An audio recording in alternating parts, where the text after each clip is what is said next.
Hello everyone, Patrick Strasball here, back from vacation, so trying to get everything all caught back up. Hope you guys enjoyed your week over the 4th. So this is the current event, and we're going to be talking about the District of Columbia, so Washington DC's Fire and EMS Department. In 1990, they increased their hours from 42 per week to 53. Then and so they increased their hours. They weren't going to pay them overtime.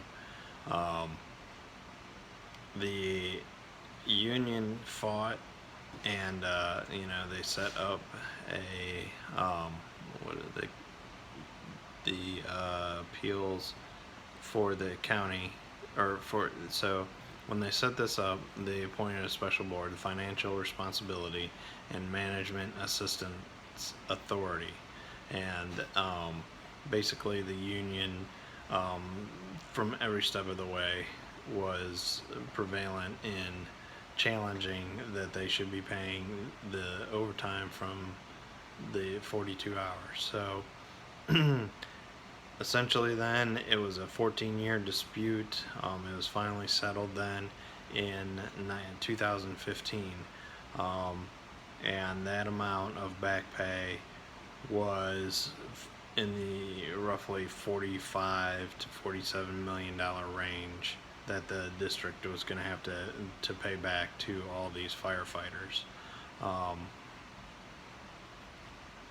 And so then they were awarded this, and it set the standard then, how they would be paid. So it would then effectively be the end of the dispute, and these guys would get their checks then. So this is relevant to our department, because again, we are based on the 212-hour rule, and this is what we abide by, and we pay overtime based on that. So and that is hours worked. Therefore, if you take a vacation day, essentially that is not hours worked.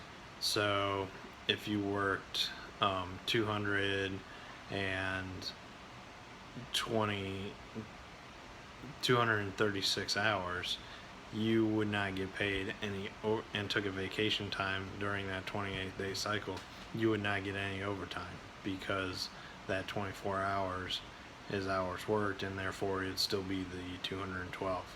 So we are, per contract, this is all written in the contract, so it's a known fact, and it's a known, that's, under the Fair Labor Standard Act, and that's time and a half for those hours over 212. So we are allowed to work one overtime shift in that 212 hours of the 28-day cycle. We can work one overtime shift, regardless of whether overtime is available or not. So since we have a Kelly day, that eliminates the automatic overtime, and we only essentially then work 108 hours. So if we work that 24, wait a minute. So anyway, you can do the math. So we work 24 hours or 48 hours a week, so 96 and 96, and then we are allowed the one overtime shift. So that would be 216 hours is what it comes out to.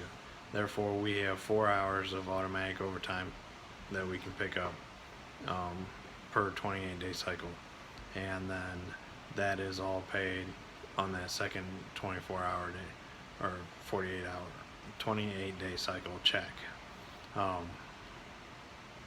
And that's just one of the benefits in the contract that we have right now. So time and a half is paid on holidays, automatically on that same check, and then like if you work above grade and things like that, that's all calculated into your rate of pay. So hope that makes sense. And you know, it's all FLSA and the Labor and Standards Act of 1938 that we're talking about this week. Have a good day. Bye now.